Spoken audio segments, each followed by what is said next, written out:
ছায়ায় বাঁধা দিনের আলো, চোখের সামনে খেলা করে সাদা কালো, আধার আর ছায়ায় ঘেরা দিনের আলো, হাসির আড়ালে লুকায় কান্না, ভালোবাসা নাকি প্রতারণা, সাদা কালো গল্প বলে। আর বিশ্বাস করো, আমি সত্যিই তোমাকে ওকে, সো আপনি ছোটবেলা থেকেই মামার বাড়িতে ছিলেন, রাইট? সো আপনি আমাদের পাড়ার বিষয়টা জানেন না। এই ভ্রমর আবার সব খুলে বসে না তো, সেটা তো বুঝতে হবে সিনিয়র বন্ধু টগর। লেখাপড়া করে আমাদের আগে বড় হতে হবে, বড় হয়ে আমাদের না আসলে আপনার জুনিয়র বন্ধুরা কোথায়? আছে হয়তো কোথাও। কেন, কোনো দরকার ছিল কি? এমনিতেই জিজ্ঞেস করলাম। আচ্ছা, আপনি কি আপনার সমবয়সী বন্ধুদের সাথে আড্ডা দিতে পারেন না? পারি না কথাটা ঠিক না, পারি, বাট ওরা আসলে যার যার ফ্যামিলি নিয়ে খুব ব্যস্ত।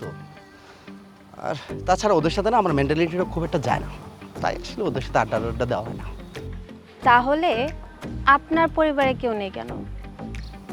নাই, হয় নাই, মেলে নাই, হবে হয়তো কোনো দিন। কবে হবে? কবে হবে? যেদিন তোমার মতো একটা সুন্দরী মেয়ে জুটে যাবে সেদিন ঠিকই হবে। খুঁজতে থাকুন, একদিন ঠিক পেয়ে যাবেন।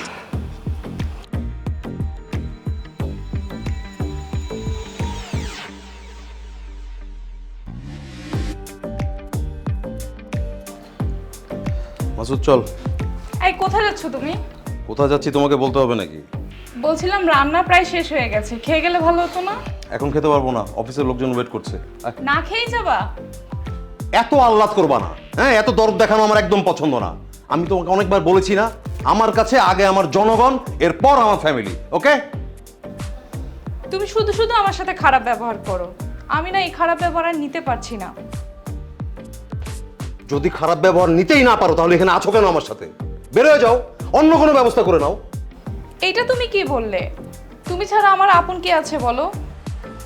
তাহলে এটা যখন বোঝোই তাহলে আমার ব্যবহারের সাথে নিজেকে মানিয়ে নাও। স্টুপিড। মাসুদ ভাই, লোকটা সবসময় আমার সাথে খারাপ ব্যবহার করে, একদম ভালো লাগে না।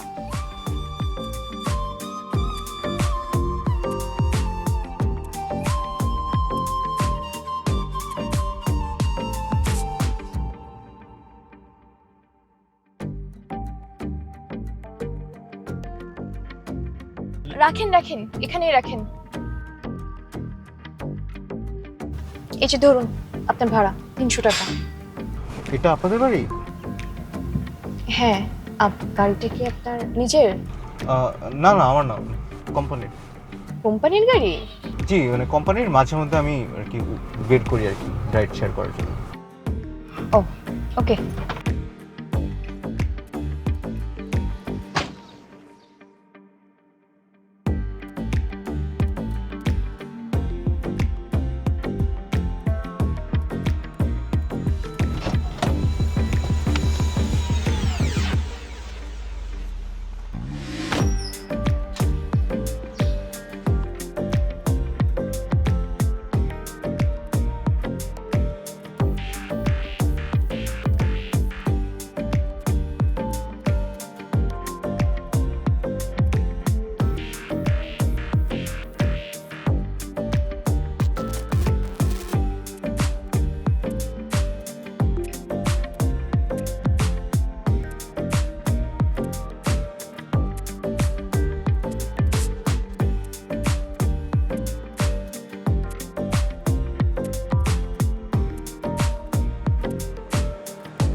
বড় ভাই, একটা কথা বলতে চেয়েছিলাম।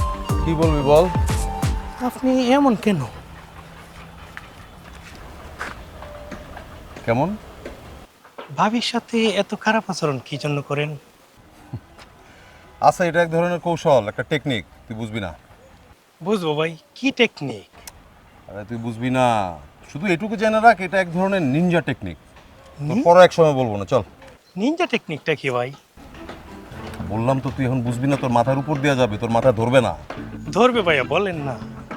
শুনবি? জি ভাই। আচ্ছা শোন, এই নিনজা হইতেছে প্রাচীন জাপানের এক ধরনের সামরিক কৌশল, যা স্নেক অপারেশন সম্পর্কিত এক ধরনের সামরিক নীতি বা যুদ্ধ কৌশল বলতে পারিস। নিনজা শব্দটা আসছে প্রাচীন শিনোবি শব্দ থেকে। আর শিনোবি কারা ছিল জানিস? জাপানের প্রাচীন সামরিক খুব দক্ষ এক ধরনের যোদ্ধাদের নাম। এই যোদ্ধাদেরকে বলা হয়তো শিনোবি, যেটা পরবর্তীতে নিনজা বলে। আর এই নিনজাদের কাজ ছিল শুধু শারীরিকভাবে শত্রুপক্ষকে অ্যাটাক করা না, বরঞ্চ মানসিকভাবে বিধ্বস্ত করে দেওয়া। এই স্পাইরা এমনভাবে শত্রুপক্ষের ভিতরে ঢুকে যেত, ঢুকে তাদের কি প্ল্যান, তারা কিভাবে কি করবে না করবে, এই জিনিসগুলো জানা, তাদেরকে বিভ্রান্ত করে দেওয়া। সবচেয়ে বড় ব্যাপার ছিল পরিবেশের সাথে এমনভাবে মিলেমিশে এরা অ্যাটাকটা করতো, যার কারণে শত্রুপক্ষ একদম বিভ্রান্ত হয়ে যেত। আর ওই যে তাদের মধ্যে যে গুপ্তচর বৃত্তিটা ছিল, এই গুপ্তচর ছিল পৃথিবীর বিখ্যাত গুপ্তচরদের মধ্যে এক ধরনের দল, তাদেরকে বলা হতো নিনজা। বোঝা গেল? আমার ভুল হয়ে গেছে বড় ভাই। জিজ্ঞেস করছিলি কেন? এখন আর একটা কথা বলবি না, চুপচাপ আমার সাথে হাঁট আয়। আচ্ছা ভাই। তোরা যে বলছিলাম সেটা ফোন দিছিলি? জি বড় ভাই, দিছিলাম ফোন। ঠিক আছে।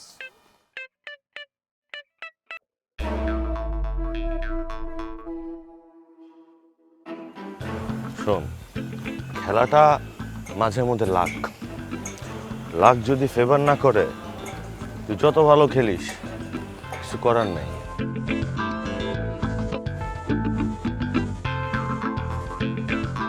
বাবা রিশান, আসসালামু সালাম। তুমি কেমন আছো? আলহামদুলিল্লাহ চাচা, ভালো আছি। আপনি কেমন আছেন? আলহামদুলিল্লাহ, আমি ভালো আছি। তুমি কি তোমার মামা বাড়ি থেকে একেবারে চলে আসছো? জি চাচা। খুব ভালো করেছো। তোমার মা তোমার জন্য জীবন অনেক কষ্ট করেছে। তুমি এখন বড় হয়েছো, তোমার মার যদি কষ্ট একটু কমে। চাচা, আপনি কোথায় যাচ্ছেন? আরে টগরের কাছে যাচ্ছিলাম, ওকে একটা দায়িত্ব দিয়েছিলাম, সেই জন্য। আপনি আর লোক পান নাই, শেষ পর্যন্ত টগরকে দায়িত্ব দিছেন। চাচা, টগরকে কি দায়িত্ব দিয়েছেন? আরে বড় বাড়ির সাথে সামনে আমাদের একটা ক্রিকেট ম্যাচ আছে, সেই ব্যাপারে দায়িত্ব দিয়েছিলাম। চাচা, আপনি চিন্তা করেন না, এখন থেকে এই সব আমি দেখবো, সব দায়িত্ব আমি নেবো, সমস্যা নেই। তুমি ঠিক ইকবাল ভাইয়ের মতোই হইছো। ঠিক আছে, তুমি তো দায়িত্ব নাও, একটু ব্যবস্থা করো। আরে প্রতিবারই তো হেরে যায়। চাচা, আপনি একদমই চিন্তা করবেন না, এখন থেকে সব কিছুতে আমাদেরই জয় হবে। আর ওই বড় বাড়ির এলাকার লোকজনদেরকে আমরা দেখাই দিব এই রিশান কি পারে। তোমার জন্য দোয়া রইলো বাবা, আমি এখন আসি। জি চাচা, আসসালাম। মানে বুঝতেছি না, তুই মিথ্যা আশ্বাস কেন দিচ্ছিস? মানে বড় বাড়ির সবাই তো ভালো খেলে, ওদের সাথে আমরা কখনোই কোনো কিছুতেই পারি না। এই জিনিসটা তুই অন্তত জানিস। আরে আল্লাহর উপরে ভরসা রাখ, সামনে কি হয় সবই দেখতে পারবি। এখন চল বাসায় যাই। কই যাবি? বাড়ি যাই, মা চিন্তা করতে পারে। ঠিক আছে, তাহলে তুই যা, আমিও যাই। দেখা হবে, থাক।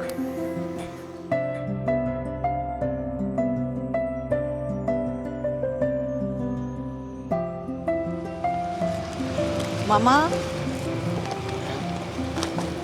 এই এটা আপনার, দোয়া করবেন। আপনারা দোয়া করলেই আমি অনেক খুশি। ভালো কি ভালো না জানি না ভাইয়া, আপনারা দোয়া করলেই আমি অনেক খুশি, শুধু দোয়া করে দেবেন।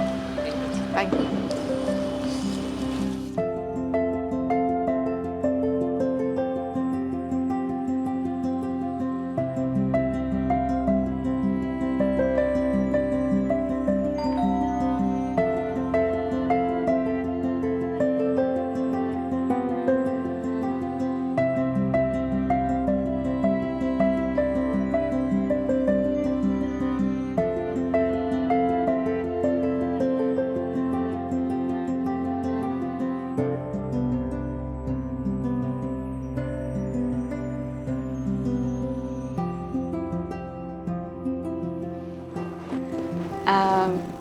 পানি খাবেন? না, থ্যাংক ইউ। ওকে, আপনি কি বলতে চাচ্ছিলেন বলুন। ওই আমি আপনাদের পাশের রাস্তায় ক্যাফে মকাতে ছোটোখাটো চাকরি করছি। আচ্ছা। তো ভাবলাম এখানে যদি একটু বাসাটা নেওয়া যায় ভালোই হয় আমার জন্য। আপনারা কি চিলে কোঠা ভাড়া দিবেন? হ্যাঁ তা হবে। আপনাকে কি কেউ বলেছে? আমার বন্ধু বললো যে এখানে থাকা যাবে, সো এজন্যই আসলাম। আর জায়গাটাও বেশ নিরিবিলি।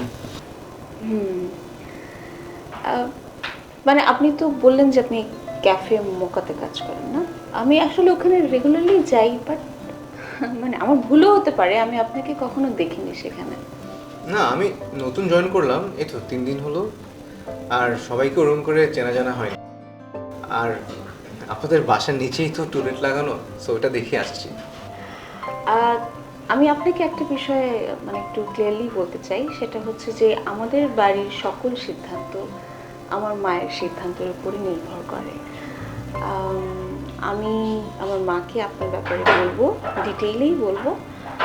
উনি যদি রাজি থাকেন তাহলে অবশ্যই আপনাকে ভাড়া দেওয়া হবে।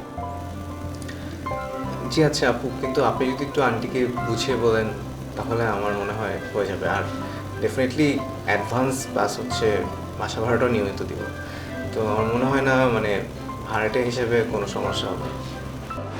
আমি আগে আমার মায়ের সাথে একটু কথা বলি, তারপরে আমি আপনাকে আমাদের ডিসিশনটা জানাবো।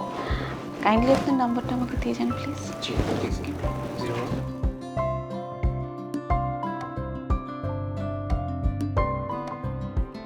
Thank you. জি আপু, তাহলে আমি উঠি, আপনি আমাকে প্লিজ আপডেটটা জানান। জি।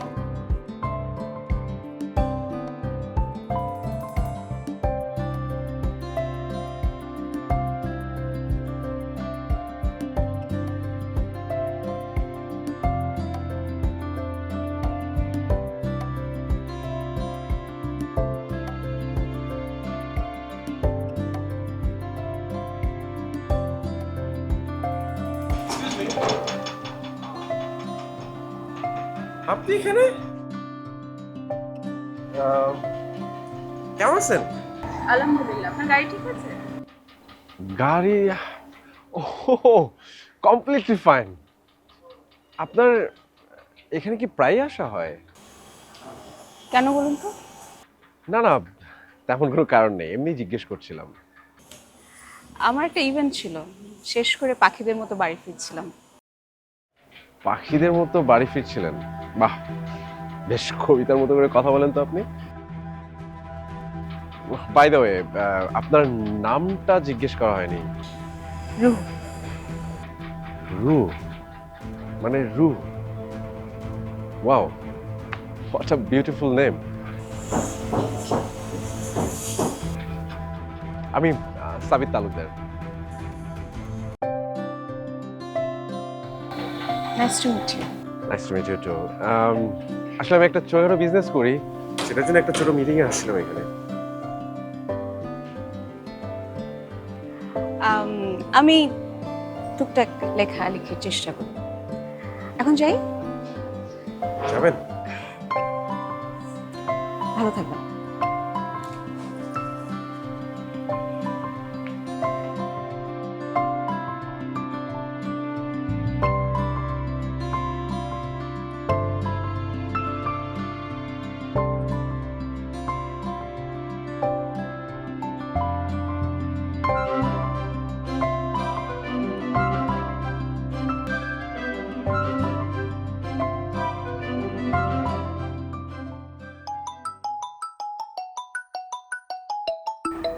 মেধা কল দিছে।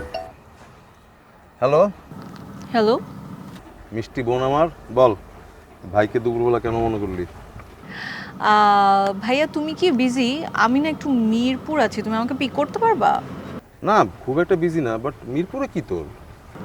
ওই ভাইয়া একটা কাজ ছিল তাই একটু আসছিলাম। আচ্ছা ঠিক আছে, তাহলে তুই ওখানে থাক, আর আমাকে লাইভ লোকেশনটা পাঠা দে, আমি আসতেছি। 10টা না 5টা না একটা মাত্র বোন আমাকে ডাকছে, না এসে পারা যায়? লোকেশন পাঠা। আচ্ছা ঠিক আছে, আমি তোমাকে লোকেশনটা এখনই সেন্ড করে দিচ্ছি। ওকে, থ্যাংক ইউ।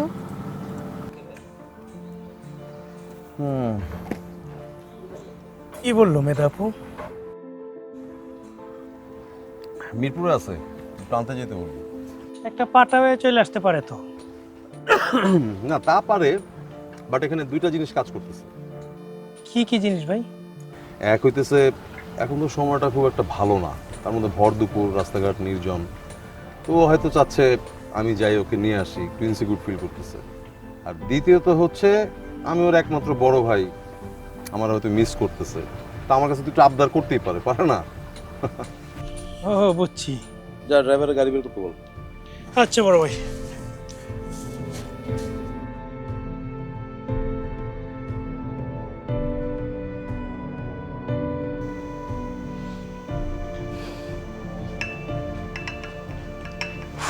সারাদিন শুধু কাজ আর কাজ না, আল্লাহ বাঁচিও। ওয়েলকাম। কি করিস সারাদিন এত কাজ? কাজ না রে, একটা কবিতা শুনছিলাম। কবিতা? কার কবিতা? দেখি দেখি। আরে এটা তো রুহ। চেস নাকি? কি বলিস, চিনবো না মানে? পুরো ইন্টারনেট একে নিয়ে তোলপাড়। লাস্ট ইয়ার সোশ্যাল মিডিয়ায় রিলস এবং পোয়েট্রি সেশন খুবই ভাইরাল ছিল। এখনো আছে। সত্যি বলছিস? Viral thing? ওহ গড ভাইয়া, তোর কিন্তু কালচারাল মেকওভার খুবই দরকার, তুই কিচ্ছু জানিস না। হইছে, আর লেকচার দিতে হবে না। লেকচার না, রিয়েলিটি চেক। সারাক্ষণ এই ফোনের মধ্যে অফিস কাজ, বিজনেস মিটিং, বিজনেস ট্যুর এসব বাদ দিয়ে একটু এইসব কালচারাল সাইডটাও দেখ, এটা তোর দরকার আছে। কিচ্ছুই তো জানিস না। আমি তোর মতো বসে থাকলে পেটে ভাত জুটবে না, কাজকর্ম করতে হবে, বুঝছিস? শোন না, বলে লেখেন নাকি? শোন, একটু কবিতা শুনলে বিজনেস আইডিয়াটাও আসে। Romantic marketing campaign. Very funny.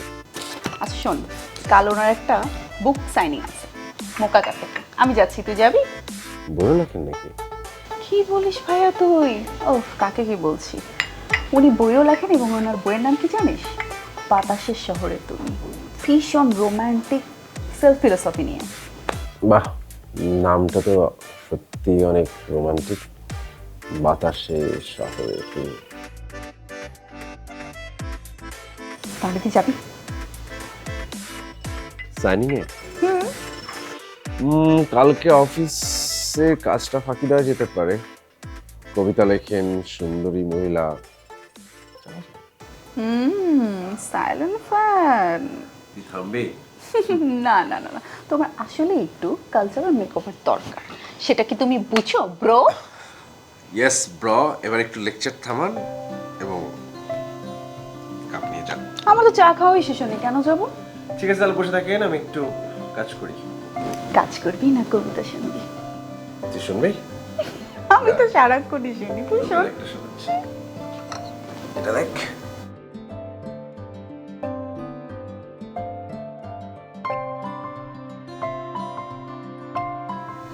তোমার ভীষণ পছন্দ।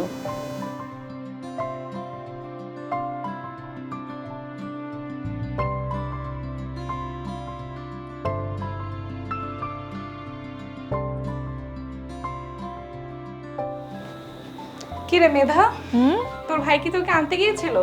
হ্যাঁ ভাইয়া গিয়েছিল তো আনতে। কিন্তু সে এখন কোথায়? ভাইয়া তো নিচে ভাবি। নিচে কি করছে সে? ওই যে ভাইয়ার কিছু লোকজন এসছে, সো নিচে একটা ইম্পর্ট্যান্ট আলাপ করছে, সোফার আমি জানি আর কি।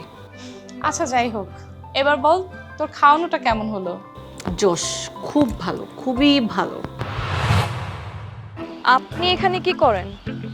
এই এদিক দিয়ে যাচ্ছিলাম তো, তাই এখানে একটু দাঁড়ালাম আর কি। মানুষের জন্য কিছু একটা করতে চাইছেন, হ্যাঁ সেরকম কিছু করা যেতে পারে। আপনার মাথায় কি এরকম কিছু আইডিয়া আছে? আপনি এক কাজ করেন না, মানে সামনের মাসে আমাদের বড়বাড়িয়া সরলপাড়ার মধ্যে ক্রিকেট কম্পিটিশন আছে, মেবি ওরা এই জন্যই প্র্যাকটিস করছে। আপনাকে প্রথম যেদিন দেখেছিলাম তেমন একটা খারাপ মানুষ মনে হয়নি তখন। বাসায় আমরা 3টা মেয়ে মানুষ থাকি, একটা ছোট ফ্যামিলি হলে আমাদের জন্য ভালো হতো।